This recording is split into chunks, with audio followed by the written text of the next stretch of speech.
Bonjour à tous. Nous sommes donc réunis là pour la séance de ce cours de philosophie de l'UTL du 30 novembre 2021. Séance que je suis bien obligé de commencer par quelques précisions concernant l'organisation pratique. Alors, parce que comme vous l'avez constaté, j'ai abandonné les cours en présentiel pour cette séance que j'enregistre le lendemain, là, mercredi 1er décembre. Alors, bon, pour quelles raisons? Évidemment, pour des raisons qui tiennent à la situation sanitaire. Je vous avouerai que j'aurais bien préféré continuer en présentiel parce que quand je compare, puisque je faisais les deux en parallèle maintenant, quand je compare, disons, l'expérience de ces cours en présence le mardi après-midi, avec ce que je fais en visio, eh ben, je trouve que ce que je fais quand vous êtes tous physiquement là avec moi, eh bien, ce que je fais me satisfait quand même un peu davantage que ce que je constate produire pour ces visios quand ça m'arrive, parce que je n'y passe pas mon temps, mais enfin, ça m'aiderait de regarder un petit peu ce que ça donnait, et je suis, je vous dirais, beaucoup moins satisfait. Enfin, bon, je vais continuer comme ça. Pourquoi? Eh bien, parce que j'ai l'impression que nous sommes là dans une situation d'assez grande incertitude et que il se pourrait bien que la situation puisse basculer du bon ou du mauvais côté, au dire des spécialistes, virologues, épidémiologistes, etc., qui aujourd'hui s'expriment, et en particulier ce matin sur France Culture, ce mercredi matin, donc 1er décembre, sur France Culture à 8h20, s'exprimait un spécialiste de virologie qui disait qu'il comptait davantage pour nous sortir du pétrin actuel, ou du moins pour nous éviter de retomber dans une situation encore pire. Il comptait davantage sur la multiplication individuelle des petites précautions que sur un grand confinement massif, et que les premières seraient peut-être de nature à nous éviter le second. Alors, c'est pour ça que j'ai jugé préférable finalement de m'abstenir de venir, non pas parce que j'aurais très peur pour moi, mais parce que c'est une possibilité, c'est une occasion de limiter le nombre de contacts. Voilà, ça ne me réjouit pas. J'espère bien que tout ça pourra revenir en situation plus normale le plus tôt possible, mais évidemment, dans l'état actuel des choses, je ne peux évidemment rien promettre. Bon, donc je vais continuer en visio et j'espère que tout se passera bien. Il y a eu quelques cafouillages au niveau de la circulation des séances, qui fait que certaines séances, je veux dire circulation entre moi-même et M. Georges Lance qui assure, et je le remercie, je profite de l'occasion pour le remercier de mettre ces cours en ligne. Or, je ne sais pas ce qui s'est passé, mais quelquefois, des choses que j'avais envoyées ne sont pas arrivées, j'avais dû faire de mauvaises manipulations, et donc certaines fois, la deuxième partie de la séance a été mise en ligne avant la première. Bon, j'espère que tout ça rentrera dans l'ordre, j'essaierai de m'y prendre de la façon la plus efficace possible. Alors, la dernière fois, lors donc de la séance du 23 novembre, j'avais montré que cette liberté dont nous parle la devise de la République française était celle de la Déclaration des droits de l'homme et du citoyen, liberté dont il est question plusieurs fois dans la Déclaration, notamment 3 fois aux articles 1, 2 et 4, mais en des significations un peu différentes que je vais justement, à partir de maintenant, parcourir. Et j'avais commencé par expliquer que la liberté est présentée par les constituants de 1789, par ceux qui rédigent la Déclaration des droits de l'homme et du citoyen. La liberté est présentée comme un fait de nature. Alors c'est ce que aujourd'hui je vais expliquer de façon plus précise. Alors, lorsque, au XVIIIe siècle, surgit le projet d'inscrire cette liberté naturelle de l'homme dans des déclarations, et pas seulement en France, vous le savez, aux États-Unis, avant même la France, en Amérique, puis donc en France, et plusieurs fois successivement en France, lorsqu'apparaît cette idée de faire figurer la liberté comme droit naturel de l'homme dans les déclarations, eh bien, ce n'est pas tout à fait une idée nouvelle. l'idée que nous sommes libres par la naissance est une idée qui plonge ses racines dans un passé assez lointain qui remonte en fait à l'Antiquité, puisqu'on en trouve des manifestations déjà assez explicites chez des penseurs de l'Antiquité, donc des philosophes qui ont réfléchi dans le cadre de sociétés inégalitaires, puisque ces sociétés étaient, comme vous le savez, fondées sur l'esclavage. Cette idée d'une liberté et aussi d'une égalité foncière des humains a également certainement des racines chrétiennes, même s'il faut être un peu prudent, un peu circonspect à l'endroit de l'empressement que quelquefois les chrétiens mettent à revendiquer la découverte, l'invention des droits de l'homme. Bon, c'est moins simple, on le verra bientôt. Mais enfin, il y a probablement, en effet, un aspect, une dimension chrétienne dans cette idée d'une liberté native de l'homme. On lit dans l'édit du 3 juillet 1315, par lequel Louis X abolissait l'esclavage sur tout le territoire du royaume de France, on lit ceci: selon le droit de nature, chacun doit naître franc. Selon le droit de la nature, chacun doit naître franc. Franc, ici, signifie exactement libre. Alors, en quoi consiste l'innovation du XVIIIe siècle? En quoi consiste l'apport des philosophes des Lumières? Eh bien, il consiste en ceci, qu'il va désormais être question de produire non pas seulement l'affirmation de cette liberté innée de l'homme, de cette liberté naturelle, mais les penseurs vont se mettre en devoir de la démontrer à partir d'en produire une démonstration rationnelle à partir de faits empiriquement constatables, c'est-à-dire, alors de façon strictement rationnelle et à partir de faits empiriques, c'est-à-dire en se passant complètement de toute référence à une quelconque transcendance. Et donc, c'est par une déduction rationnelle que l'idée d'un droit naturel de l'homme à la liberté va être tirée de ce que les penseurs des Lumières présentent comme relevant tout simplement du fait. Et ce fait, eh bien, c'est un fait d'ordre naturel. Alors, quel est ce fait que l'on constate? Quel est ce fait qui va permettre de fonder dans la nature même des choses l'affirmation de la liberté humaine? Eh bien, c'est ce constat que chacun peut faire en lui-même et dans ses échanges avec les autres, ce constat que l'homme est un être doué de raison, c'est-à-dire, pour les penseurs de Lumière, d'une faculté qui lui donne la capacité, le pouvoir de se diriger lui-même dans la conduite de son existence, dans la conduite de ses propres affaires. Dans le second traité du gouvernement civil du philosophe anglais John Locke, traité du gouvernement civil qui date de 1690, eh bien, John Locke, ça s'écrit L-O-C-K-E, John Locke écrit ceci, c'est au paragraphe 63 dans le chapitre 6 du second traité du gouvernement civil.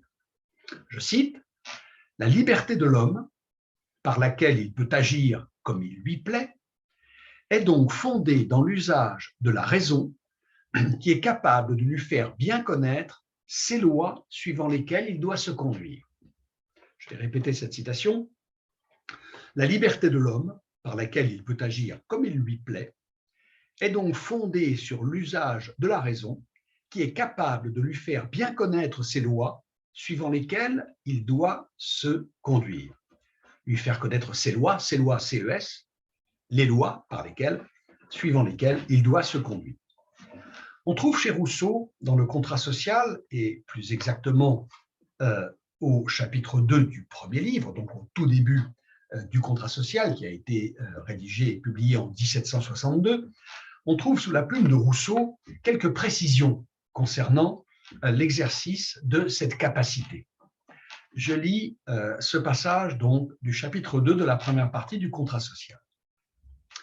Cette liberté commune est une conséquence de la nature de l'homme.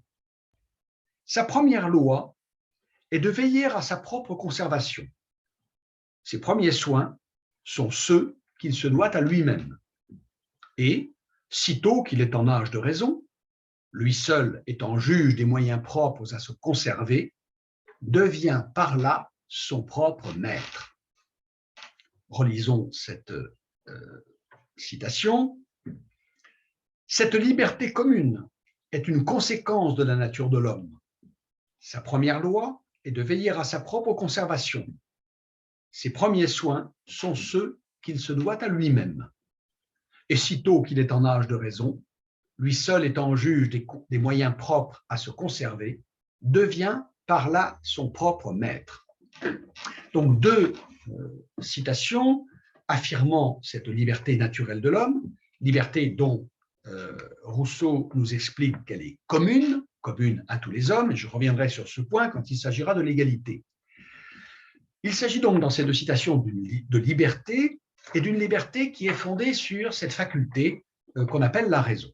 Alors bien sûr, lorsqu'on prononce le mot de raison, on comprend tout de suite qu'on a affaire à une faculté de connaissance. Mais connaissance en un sens qu'il faut tout de même préciser. C'est la définition qu'en avait donnée Descartes dans le discours de la méthode en 1637, et j'y reviendrai d'ailleurs bientôt, c'est le pouvoir, c'est un pouvoir de bien juger, mais qui est considéré ici plutôt dans la perspective de l'exercice pratique du pouvoir de juger. Exercice pratique, c'est-à-dire dans l'ordre de la conduite des affaires. Nous pourrions dire que la raison est ici entendue comme une faculté prudentielle, une faculté à vocation pragmatique, et à vocation pragmatique plutôt que théorique. C'est-à-dire que la raison dont il s'agit ici est une raison qui est plutôt tournée vers l'action que, par exemple, vers la science.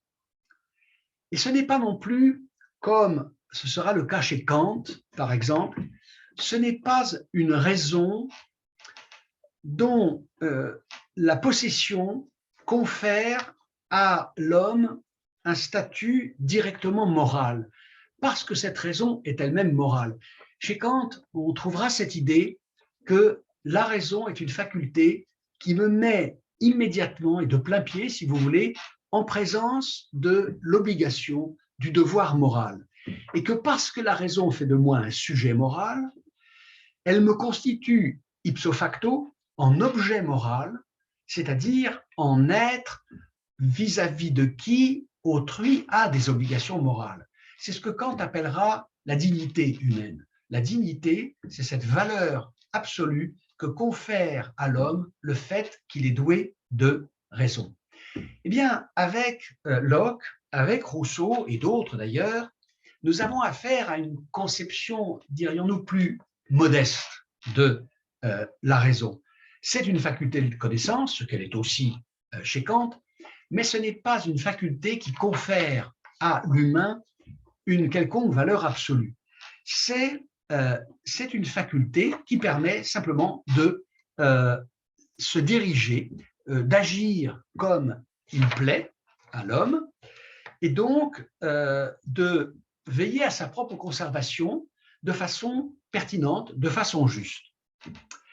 Seulement, il faut bien voir, et c'est d'ailleurs ce que dit la citation de Rousseau, il faut bien voir que si la raison nous permet d'orienter nos actions, elle n'en constitue pas le moteur.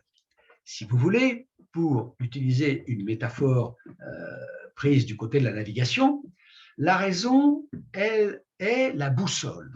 Elle nous indique la direction et elle donne le cap. Mais elle ne fournit pas l'énergie, elle ne pousse pas devant dans les voiles. Alors d'où vient l'énergie? Eh bien, cette énergie vient de ce mouvement dont parle Rousseau, mouvement qui porte chacun à travailler, comme il le dit, à sa propre conservation. il y a là, c'est le terme qu'utilise encore Rousseau, une loi. C'est une loi, c'est-à-dire un principe de la nature. Une loi de la nature veut que nous veillions à notre propre conservation, et cette loi, elle se traduit par une tendance que Rousseau appelle l'amour de soi. L'amour de soi qui n'a absolument rien à voir, alors ça, il est très important de faire cette différence avec l'amour propre. L'amour propre étant l'intérêt que je porte à l'image que les autres ont de moi dans la société. L'amour de soi, c'est l'intérêt que je porte à moi-même, à mes propres intérêts. C'est une tendance qui est inscrite dans ma nature, c'est une impulsion, si vous voulez, qui fait partie de ma nature et dont avaient déjà parlé les philosophes stoïciens, qui en avaient même fait, si vous voulez, la base, le fondement de toutes nos capacités, de toute notre possibilité morale.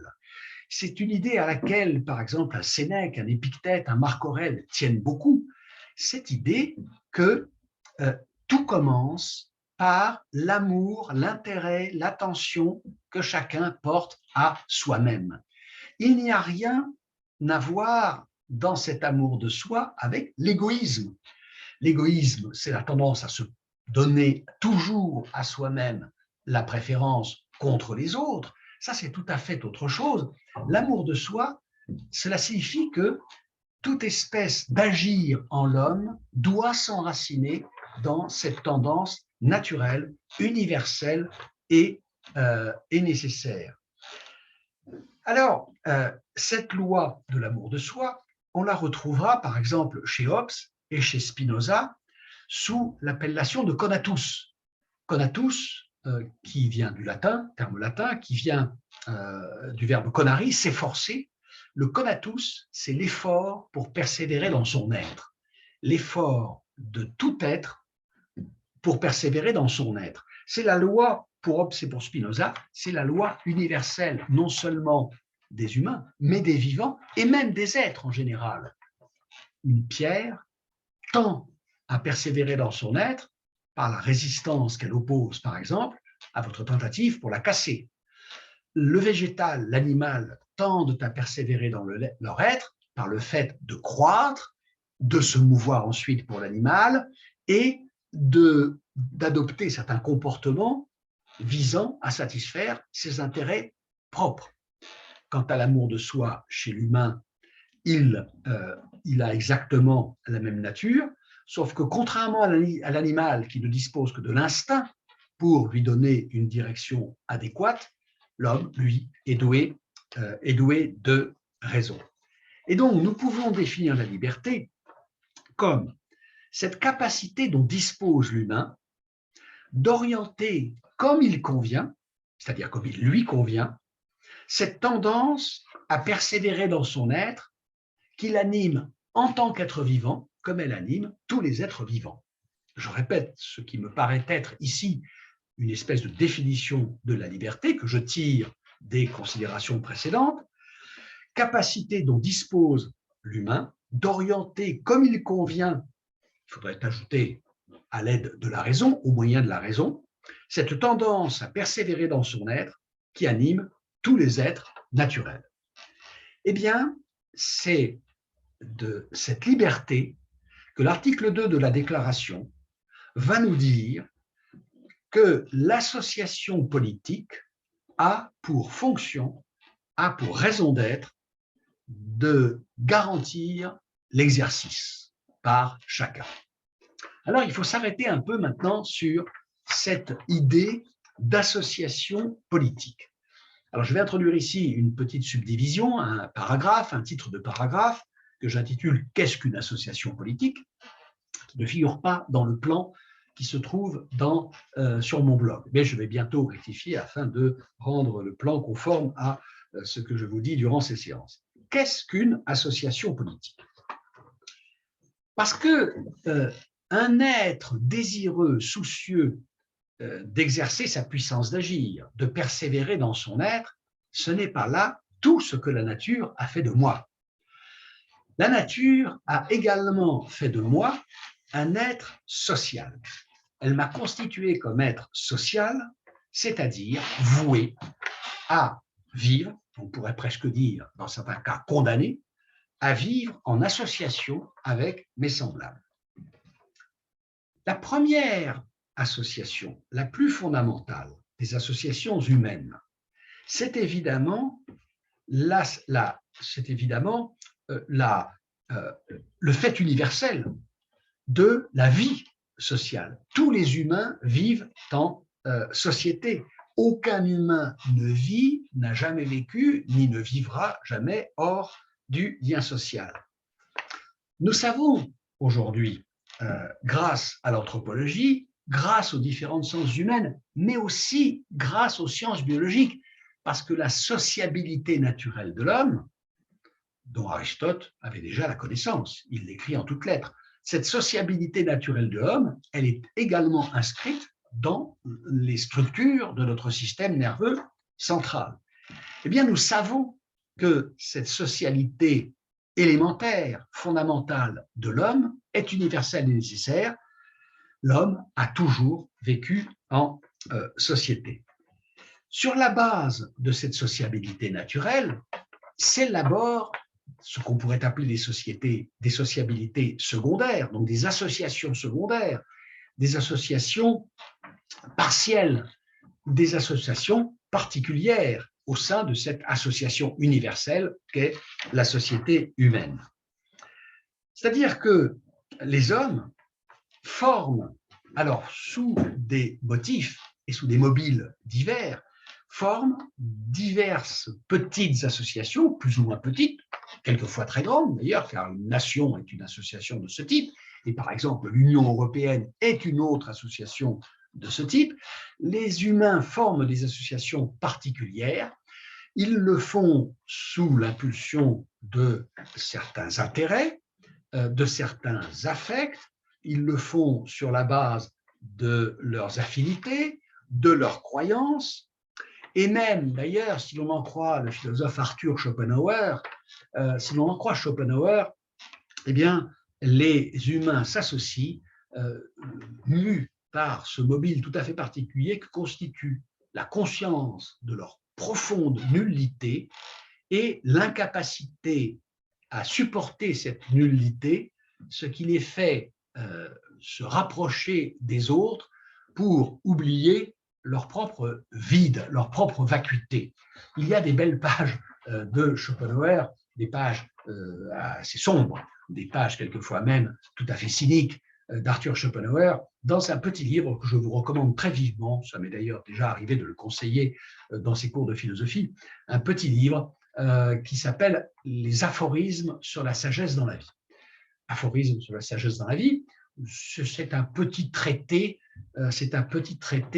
visant à donner des préceptes utiles pour rendre la vie, je ne dirais pas aussi heureuse que possible, parce que pour Schopenhauer, la vie ne peut absolument pas être heureuse, mais aussi peu malheureuse que possible. Eh bien, dans ces aphorismes sur la sagesse dans la vie, Schopenhauer consacre quelques analyses pour montrer comment des humains effrayés par leur propre vacuité n'ont rien de plus pressé que de se réunir dès qu'ils se trouvent dans la solitude avec leurs semblables, simplement pour que des vanités, des vacuités, des vides et des insignifiances associées restent supportables.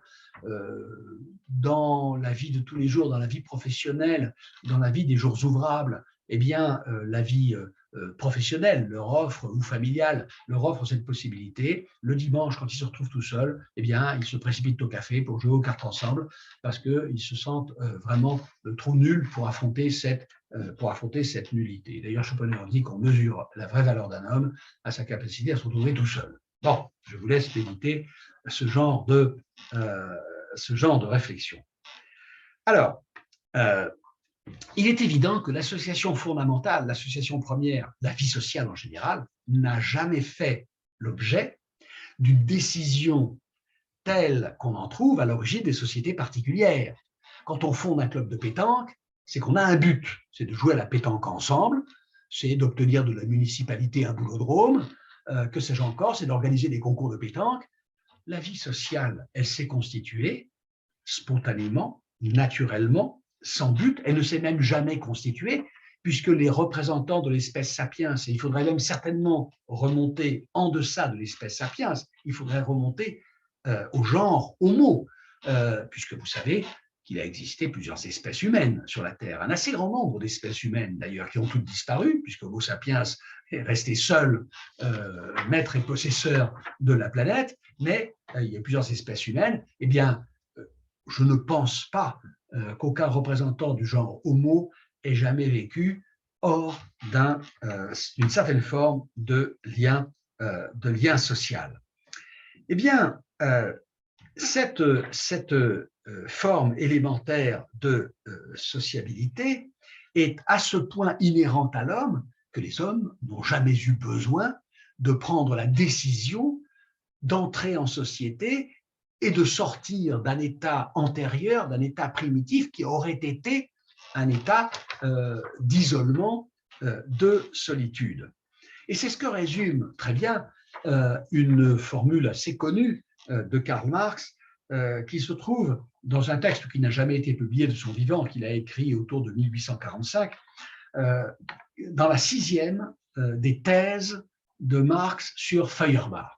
Un texte qui est maintenant publié et disponible, qui s'appelle « Thèse au pluriel sur Feuerbach ». Il y en a 11.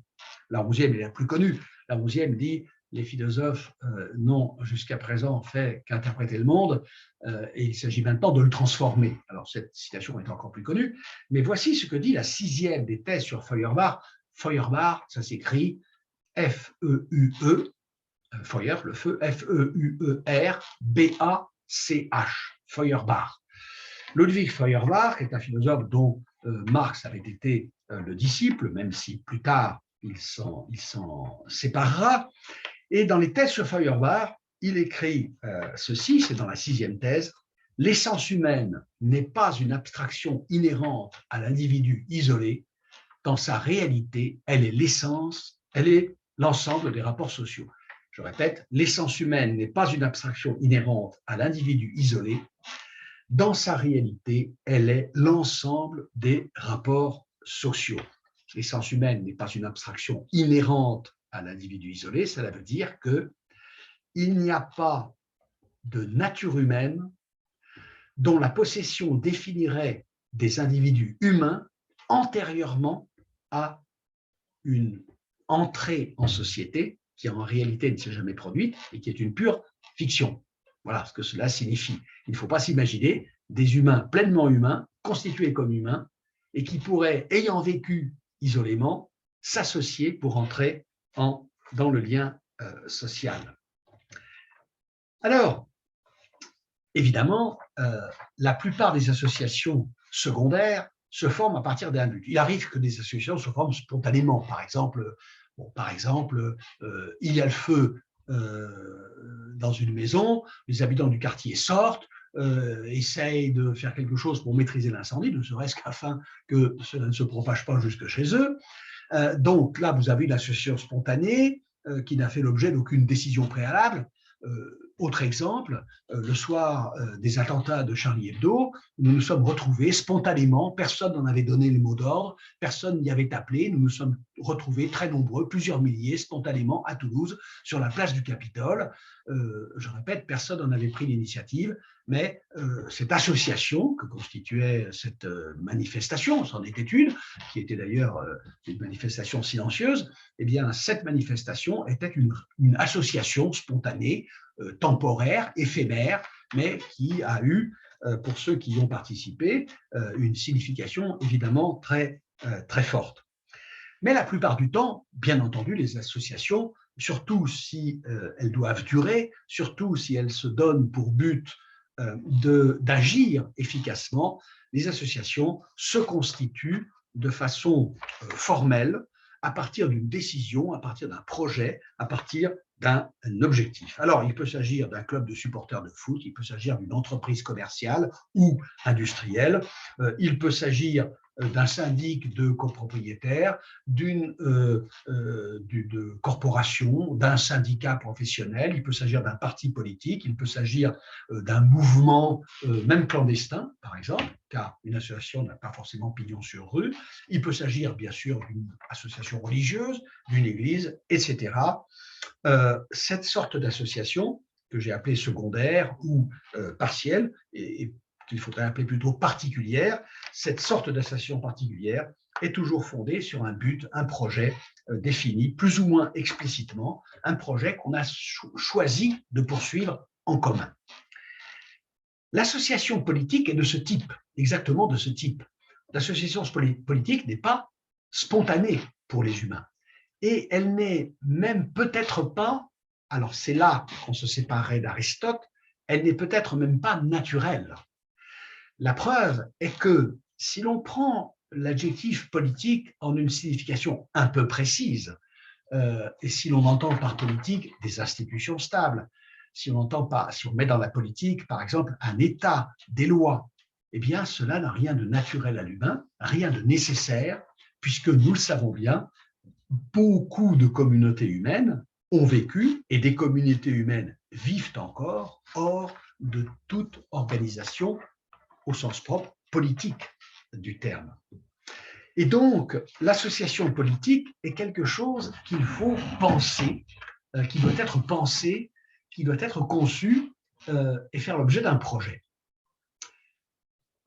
L'idée d'une sociabilité naturelle de l'homme est une idée très ancienne, comme je l'ai dit, elle remonte à Aristote. C'est une idée très ancienne, de sorte qu'on est en droit de s'étonner que les penseurs des XVIIe et XVIIIe siècles, et spécialement les philosophes des Lumières, aient très souvent imaginé la formation de la société humaine comme résultant d'un acte constitutif, d'un moment de décision, d'une volonté qui se serait traduite par la conclusion d'un pacte, d'un contrat social, au terme duquel des humains préalablement isolés, séparés, vivant dans ce que ces philosophes appelaient l'état de nature, un pacte et un contrat au terme duquel les humains auraient décidé de sortir de cet état de nature pour entrer dans ce qu'on appelle l'état civil, c'est-à-dire un état de société pourvu d'institutions, de lois, de structures stables. Pourquoi les penseurs des XVIIe et XVIIIe siècles se sont-ils représentés la formation de la société sur ce modèle? En fait, ils ont, pour la plupart d'entre eux, pour la quasi-totalité d'entre eux, ils ont une conscience assez nette du caractère fictif de ce scénario. En fait, ils savent qu'historiquement, factuellement, les choses ne se sont pas passées ainsi. Alors pourquoi nous racontent-ils cette histoire d'un passage de l'état de nature, un état de séparation, d'isolement des hommes les uns par rapport aux autres, passage d'un tel état de nature à un état de société dans lequel on serait entré, dans lequel on se serait engagé par une sorte de pacte ou de contrat? Eh bien, pour cette raison, que ce scénario de la sortie de l'état de nature et de la conclusion d'un pacte social leur sert à faire valoir une idée. Et cette idée est la suivante, que si historiquement, en effet, factuellement, les sociétés humaines se sont constituées et se perpétuent spontanément, sans que quiconque ait à en prendre la décision, se constitue et se perpétue spontanément, c'est-à-dire sur la base d'une impulsion ou d'un mouvement naturel, eh bien, les sociétés doivent, en revanche, maintenant, devenir autre chose et être autre chose et plus que le simple produit du processus naturel qui a caractérisé l'écoulement du temps durant l'existence des humains sur la Terre. Une société humaine ne doit pas être le fruit, le résultat, l'effet, le produit du simple passé et des traditions. Elles doivent être autre chose. C'est-à-dire que les bonnes institutions politiques ne sont pas un cadeau de la nature, elles ne sont pas un legs du passé qu'on puisse simplement récupérer, ramasser telles quelles et faire perdurer. Les bonnes sociétés, les bonnes organisations sociales, les bonnes institutions doivent être artificielles et organisées selon des buts clairement définis et selon des structures subordonnées à ces buts. Des buts que les humains s'assignent librement et pour lesquels ils se donnent un certain nombre de moyens qui sont les institutions. C'est le sens de une déclaration d'un certain Rabot Saint-Étienne, Rabot, R-A-B-A-U-T, un certain Rabot Saint-Étienne à la tribune de l'Assemblée législative, qui déclarait en 1791-12, je ne sais pas, je n'ai pas la date exacte, notre histoire n'est pas notre code. Notre histoire n'est pas notre code. Cela veut dire que ce que le passé nous a légué, nous pouvons le changer. Et si il y a des institutions qui procèdent de la façon dont les hommes se sont organisés en entrant dans les premières sociétés, eh bien ces institutions peuvent être transformées. Ce que les hommes ont fait, d'autres hommes peuvent et même doivent le défaire en vertu de principes justes, en vertu de principes vrais. Cette idée que la société doit être construite, que la société doit être bâtie sur des bases rationnelles, c'est une idée qui a été contestée dès qu'elle est apparue par toute une pensée contre-révolutionnaire, dont voici une expression sous la plume d'un des plus grands représentants de la pensée contre-révolutionnaire française, un certain Joseph de Maistre. Joseph de Maistre écrit ceci: « Qu'est-ce qu'une constitution ? N'est-ce pas la solution du problème suivant ? Étant donné la population, les mœurs, la religion, la situation géographique, les relations politiques, les richesses, les bonnes et les mauvaises qualités d'une certaine nation, trouver les lois qui lui correspondent. Ce problème, ce ne sont pas des personnes livrées à leur seule force qui peuvent en venir à bout. C'est en chaque nation le patient travail des siècles. » Voilà. La bonne constitution pour une nation, c'est le résultat du patient travail des siècles et pas de l'initiative de personnes livrées à leur seule force. Eh bien, ce que répondent les révolutionnaires de 1789, les constituants, c'est ceci: ce que nous a légué le patient travail des siècles, c'est le despotisme, c'est la servitude, c'est l'inégalité. Eh bien, cela n'étant pas conforme à la nature des choses, il nous faut maintenant le réformer, il nous faut reformer la société pour, faisant table rase, l'expression se trouve dans une chanson révolutionnaire internationale, du passé faisant table rase. Il faut, en faisant table rase d'un passé qui résultait du patient travail des siècles, en faisant table rase de ce passé, il faut construire une société nouvelle, une société fondée sur le droit et sur un droit qui trouve lui-même ses fondements dans la nature des choses. Il y a la nature des choses que nous pouvons découvrir par la raison. Il y a le patient travail des siècles qui nous est connu par l'histoire. L'histoire nous dit ce qui a été, la raison nous dit ce qui doit être. Et il faut donc maintenant faire du neuf. Les révolutionnaires et les constituants de 1789 se pensent comme des bâtisseurs, pensent comme des bâtisseurs, ce qui évidemment passe par la nécessité d'être d'abord des destructeurs de l'ordre ancien. Une révolution détruit et une révolution institue des modalités nouvelles du fonctionnement de l'association humaine. Cette association politique doit devenir conforme à la nature, conforme à la raison. Alors, qu'est-ce qu'il s'agit de bâtir et quel est le plan de ces constituants? C'est ce que nous verrons dans la deuxième moitié de cette séance donc, du 30 novembre 2021. Et je montrerai dans cette séance comment la liberté devient, de fait de nature qu'elle était, un droit naturel dont l'association politique doit assurer la garantie à chacun. Voilà, à la prochaine séance.